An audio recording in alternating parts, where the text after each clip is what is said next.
இந்த வீடியோவை உங்களுக்கு வழங்குவோர் மாலை முரசு செய்திகள் தொலைக்காட்சியின் படிப்போம் ஜெயிப்போம் உயர்கல்வியை தேர்ந்தெடுப்பதில் உள்ள சந்தேகங்களை தீர்க்கும் நிகழ்ச்சி தினமும் மாலை 5 மணிக்கு.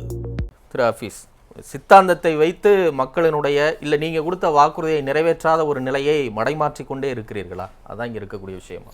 இல்லை, அடிப்படையில் வில்சன் சாருடைய ஒப்பீடு நிறைய தவறாக இருந்துச்சு. ஒன்று சொல்கிறாரு, இங்கே அண்ணாமலை அண்ணாவை பற்றி பேசுனதுனால நாங்கள் கூட்டணியிலேருந்து வெளியே வந்தோம்னு சொன்னது நீங்கள். நாங்கள் எந்த இடத்துலையும் வந்து நீங்கள் ஆதவ அர்ஜுனா பேசின தப்புன்னு ஏதாவது அஃபிஷியல் ஸ்டேட்மெண்ட் நாங்கள் சொன்னோமா? இல்லை சண்முகம் அவர்கள் பேசினது தப்புன்னு அஃபிஷியல் ஸ்டேட்மெண்ட் ஏதாவது சொன்னோமா? நாங்கள் 2 பேரும் பரஸ்பரம் உட்காந்து இங்கே விவாதம் நடந்துச்சு. கம்யூனிஸ்ட் தோழர்களும் நாங்களும் உட்காந்து இது ஜனநாயக உரிமை நாங்கள் பேசிக்கிட்டோம். எந்த இடத்துலையும் அண்ணாவை பற்றி கொச்சைப்படுத்தியதற்காக நாங்கள் கூட்டணியிலேருந்து வெளியே வந்தோம் ஜெயக்குமார் பேட்டி கொடுத்து கை தட்டலை. அதனால ஒரு ஒப்பீடு செய்யறப்போ குறைந்தபட்சம் ஒரு நியாயம் இருக்கணும். அந்த ஒப்பீடை நான் ஏத்துக்க தயாரில்லை. அடுத்தது இன்னைக்கு திருப்பத்தூர் கூட்டத்தில் நானும் தான் இருந்தேன். அதில் முழு பேச்சிலையும் தலைவர் பேசும்போது வளர்ச்சியை பற்றியும் திட்டங்களை பற்றி தான் பேசினார். ஒரு 20 நிமிஷம் இருக்கும் அவருடைய பேச்சு.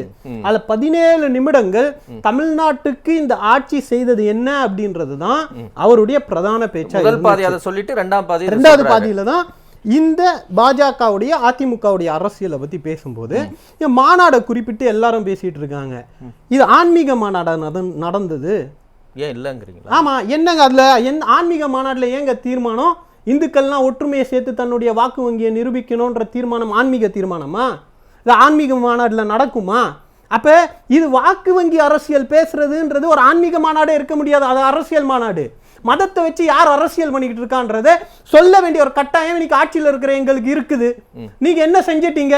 அதுல தலைவர் பேசுறப்ப சொன்னாரு, ரொம்ப தெளிவா சொல்றாரு, வீட்டு கட்டக்கூடிய அந்த பிஎம் ஆவாஸ் யோஜனால நீங்க எவ்வளவு தொகையை கொடுக்குறீங்க, நாங்க எவ்வளவு தொகையை கொடுக்குறோம், நீங்க ஸ்டிக்கர் ஒட்டுறீங்க, பேர் உங்களுது, நிதி எங்களுது அப்படின்னு சொல்லி தெளிவா அந்த பிரச்சனையை தானே பேசிட்டு இருக்காரு. இப்ப மதவாதம் இங்க பிரச்சனை இல்லையா? மதவாதத்தை அப்படியே கடந்து போயிடலாமா?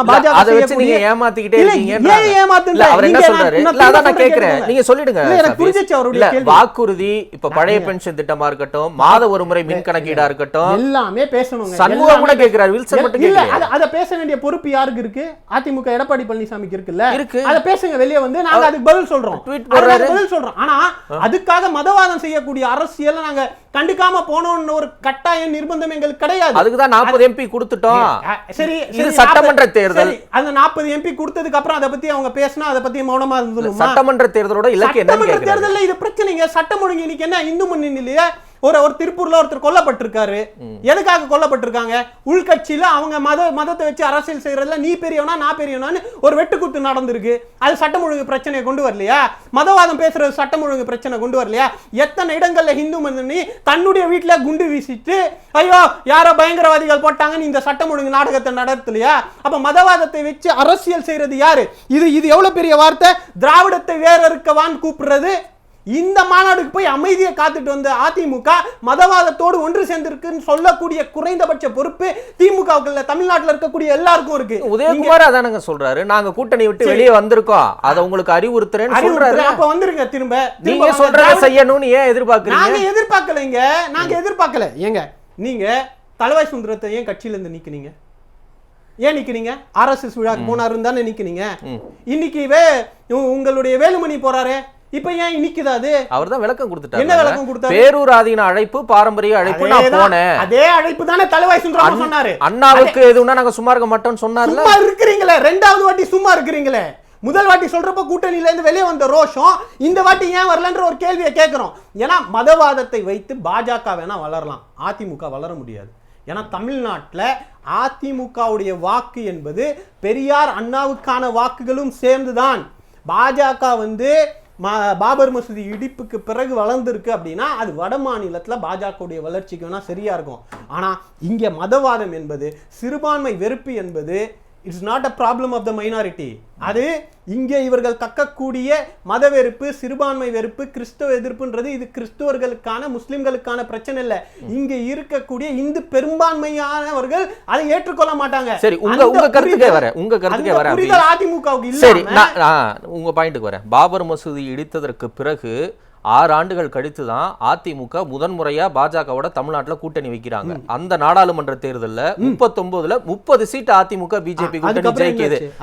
அதுதான் சொல்றேன். இல்ல என்னோட கேள்வி அதாங்க. இல்ல நான் வரேன். அப்ப தமிழ்நாட்டு மக்கள் இயல்பிலேயே மதவாதத்தை எதிர்ப்பவர்கள், பாஜகவை நிராகரிப்பவர்கள் சொல்றீங்கல்ல, அந்த காலத்திலே முதன்முறையா கூட்டணி வைக்கும் போது 39ல 30 சீட்டு தமிழ்நாட்டு மக்கள் கொடுத்திருக்காங்களே, என்ன ரீசன்? அதுக்கப்புறம் என்ன ஆச்சுன்னு சொல்லுங்க. அதுக்கப்புறம் நான் ஒத்துக்கிறேன், தோத்துருக்காங்க. 2004ல என்ன ஆச்சு? 2009ல என்ன ஆச்சு? இந்த 20 வருஷத்துல ஒரே எம்பி தாங்க. 19 என்ன ஆச்சு?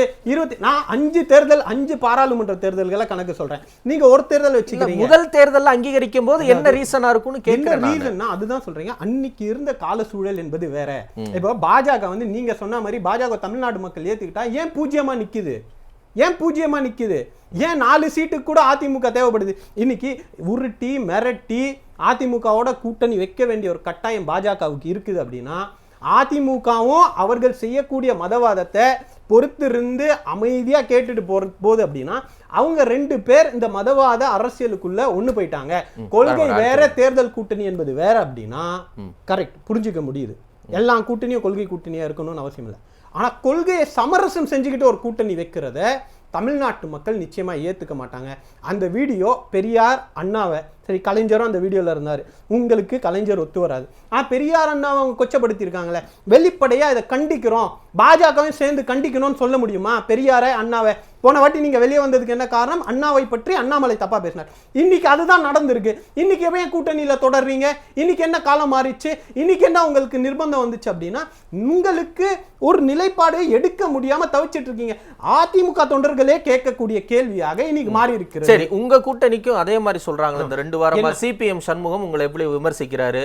திருமாவளவன் அதிமுக பாஜகவோடு இருக்கிறாங்க, இல்லன்னா கூட யோசிக்கலாங்கிற வகையில ஒரு கருத்து சொல்றாரு. இல்ல இன்னும் காங்கிரஸை கூட எடுத்துப்போமே, ஈழ பிரச்சனையில உங்களுக்கு அவங்களுக்கு ஒரு நிலைப்பாடா? ராஜீவ் கொலை விஷயத்துல உங்களுக்கு அவங்களுக்கு ஒரு நிலைப்பாடு கிடையாது. மற்ற மாநிலங்கள், காங்கிரஸ் ஆட்சியில் இருக்கக்கூடிய மாநிலங்கள காவிரியோ இல்ல முல்லை பெரியாரோ இல்ல தெலுங்கானால ஆந்திரால இருக்கக்கூடிய கிருஷ்ணா நதினி பிரச்சனை இருக்கதானே செய்யுது.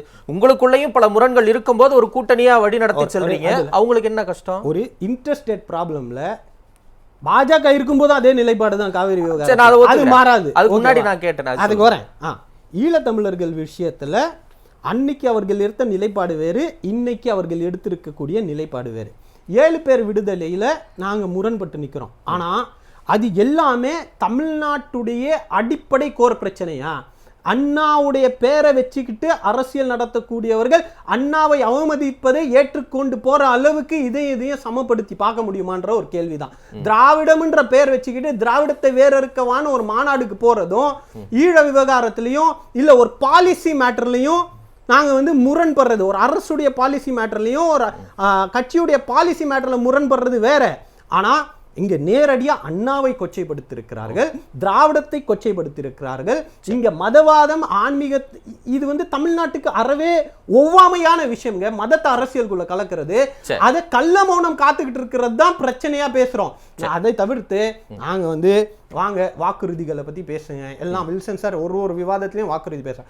அது நேர்மையா எப்ப இருந்திருக்கும்னா 2024 பாராளுமன்ற தேர்தலின் போது ஒரு விவாதத்துக்கு வந்தப்ப பாஜக இந்தந்த வாக்குறுதிகளை நிறைவேற்றவில்லை என்ற ஒரு விவாதம் எடுக்கல.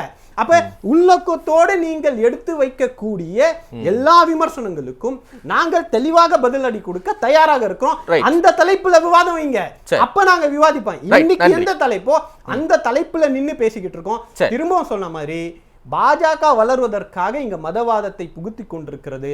அது அமைதியா அதிமுக அதை வரவேற்றுக் கொண்டிருக்கிறது. இதனால அவங்களுக்கு தோல்வியை தான் வருமே தவிர, தலைவர் இன்னைக்கு சொன்ன மாதிரி 26லயும் சரி, 31லயும் சரி, 36லயும் சரி, மக்கள் இந்த ஆட்சியை, இந்த நல்லாட்சியை வரவேற்றுக் கொண்டிருக்கிறார்கள். இல்லை சொன்னார், நாங்கள் வந்து பாஜகவை காட்டி அதிமுக மிரட்ட வேண்டிய அவசியம்லாம் இல்லை, அதிமுகவே பலவீனம் ஆகிட்டே இருக்குது. அவர் சொன்னார் 10 வருஷம் ஆன்டி இன்கம்பன்சி 65 வாங்கிட்டோம் அப்படின்னு. அப்போ ஒரு முதலமைச்சராக இருந்தார், அவர் கையில் அதிகாரம் இருந்துச்சு, அதனால 65 ஜெயிச்சார். இந்த தேர்தலில் வட்டம் பாராளுமன்ற கணக்கும் சட்டமன்ற கணக்கும் வெவ்வேறுன்றது நமக்கு தெரியும். ஏன்னா அசம்பிளி கான்ஸ்டிடியூன்சி சின்னது, பாராளுமன்றம் பெருசு. அப்போ சில இடங்களில் பார்த்தீங்கன்னா இப்போ நாங்கள் 4 தொகுதியில் லீடிங்கில் வந்திருப்போம், 2 அசம்பிளியில் பின்னாடி போயிருக்கோம். அதுதான் வெற்றி தோல்விகளை வந்து தீர்மானிக்குமே தவிர ஒட்டு மொத்தத்தில் ஆட்சிக்கு வரமா இல்லையா, மெஜாரிட்டியை நோக்கி ஒரு கட்சி போகுதா இல்லையான்றது பார்க்கும்போது நிச்சயமாக இன்னைக்கு இருக்கக்கூடிய சூழல் நீங்கள் எடுத்துக்கிட்டிங்கன்னா நிச்சயமாக திராவிட முன்னேற்ற கழகம் ஆட்சிக்கு வரும், அதில் மாற்றுக்கிறதே கிடையாது. ரெண்டாவது அவர் சொன்ன மாதிரி பாஜகவை காட்டி மிரட்ட வேண்டியது இல்லை. அதிமுகவே தான் பாஜகவை பார்த்து பயந்து அவங்களே முடிவு எடுத்துட்டு இருக்காங்க. நாங்கள் ஏன் சொல்கிறோம்? அப்போ ஏன் நீங்கள் ஏன் மறுப்பு தெரிவிக்க வேண்டிய ஒரு கட்டாயம் உங்களுக்கே வருது? வேலுமணியே RSS கூட்டத்தில் கலந்துப்பாராம், திரும்ப வந்துட்டு அதுக்கு மறுப்பு தெரிவிப்பாராம், அதுக்கு விளக்கம் கொடுப்பாராம். இது நாங்களா சொல்கிறோம்? நீங்களே தானே விளக்கத்தை கொடுக்குறீங்க. நீங்க கலைஞர் நூற்றாண்டு நாணயம் விடும்போது ராஜ்நாத் சிங் அரசு விழா வேற ஐயா, அரசு விழா வேற ஐயா. சரி, இது ஒரு தனிப்பட்ட அரசியல் நாகரிகம் எடுத்துக்கங்க. சரி, நாகரிகம் தானே. அப்ப ஏன் நீங்க தண்ணில விளக்கம் கொடுக்குறீங்க? நீங்களாவே நீங்க தான் கேள்வி கேக்குறீங்க, விளக்கம் கொடுக்குறாரு. முன்னாடியே விளக்கம் கொடுக்குறாங்கல்ல. நாங்க தெரியாம போயிட்டோம். நாங்க இப்போ நீங்க எங்களை கேட்கும்போது நாங்க தெரியாதனமா ராஜ்நாத் சிங்கை கூப்பிட்டோம் நாங்க சொல்றோமா? எத்தனை வாட்டி விவாதம் பண்ணிருக்கீங்க? ஏதாவது ஒரு இடத்துல இல்லைங்க எங்களுக்கு தெரியாது, ராஜ்நாத் சிங் வர்றதே தெரியாம தான் நாங்க நிகழ்ச்சிக்கு போயிட்டோம்னு சொல்றாரா? திமுக இருந்து யாராவது சொல்றாங்களா? இல்ல நாங்க சைனா அதிபரை கூப்பிட்டோம், ஆனா ராஜ்நாத் சிங் உள்ள உட்காந்துட்டாருன்னு நாங்க சொல்றோமா? நாங்க படுகொலை நடந்தது எனக்கு தெரியாதுன்னு சொல்லிட்டாங்க. அப்போ அது தனி விவாதம். நாங்க தனி விவாதம் வைப்போம். இப்படிதான் சம்பந்தமே இல்லாம டாபிக் சம்பந்தமே இல்லாம பேசு. நீங்க கேட்ட கேள்விகளா பதில் சொல்றேன். காமெடி பண்ணோம்னு இந்த டைம்ல சொல்றேன். அது தனி நடந்த உண்மை. அது நாங்க விவாதம் பண்ணுவோம். சரியா? அதனால திராவிடம் அண்ணன் விளக்கம் கொடுத்தார். அந்த விளக்கம் அண்ணா கொடுத்த விளக்கம், அண்ணாவுடைய விளக்கம் தான் வெப்சைட்ல இருக்கு. இன்னைக்கு இதுதான் பிரச்சனை. அதிமுக அண்ணா கொடுத்த விளக்கத்தை திராவிடத்திற்கு ஏற்றுக்கொள்ள தயாராக இல்லை. எடப்பாடி பழனிசாமி அறிஞர்கள் கிட்ட கேட்டு ஒரு திராவிடத்துக்கு விளக்கம் கொடுத்தாலும் பரவாயில்ல, அவரா திராவிடம் என்பது பாஜகவோட காம்ப்ரமைஸ் பண்றது, ஆட்சிக்கு வர்றதுக்காக அண்ணாவை விட்டு கொடுக்கறதுன்ற ஒரு புது சித்தாந்தத்தை உருவாக்கிட்டு இருக்கிறதுனால தான் திராவிடத்தை வேற இருக்குமா அப்படின்னா அவர் அண்ணா சொன்ன திராவிடத்தை தானே வேற இருக்க சொல்றாங்க. நாங்க காம்ப்ரமைஸ் திராவிடத்தை அவங்க எதுவும் பண்ணல, எங்களை சிபிஐ ரைடு விடல, எங்களுக்கு இடி ரைடு விடல, இந்த திராவிடத்தை அவங்க அழிக்க மாட்டாங்க அப்படின்றதுக்காக அவங்க அந்த திராவிடத்தை சொல்லும் போது கோவம் வரல. ஆனா நாங்க அண்ணா சொல்ற திராவிடத்தை தாங்கி பிடிக்கிறதுனால, அவர்கள் அண்ணா சொல்லக்கூடிய திராவிடத்தை தாக்கி அடிக்கிறதுனால நாங்க விமர்சனம் செய்ய வேண்டிய ஒரு கட்டாயம் இருக்கு. இன்னும் சொல்றேன், ஒரு வாட்டி இல்ல 100 வாட்டி பாஜகவோ இந்து முன்னணியோ லேபிள் இல்லாதவனோ லேபிள் இருக்கிறவனோ பெரியாரையோ திராவிடத்தையோ இங்க சீண்ட நினைத்தால் எங்களுடைய முதலமைச்சர் முதல் கொண்டு கடைசி இருக்கக்கூடிய தொண்டன் வரை பதில் கொடுப்போம். அது எங்களுடைய கடமையா நாங்க எடுத்துட்டு போவோம்.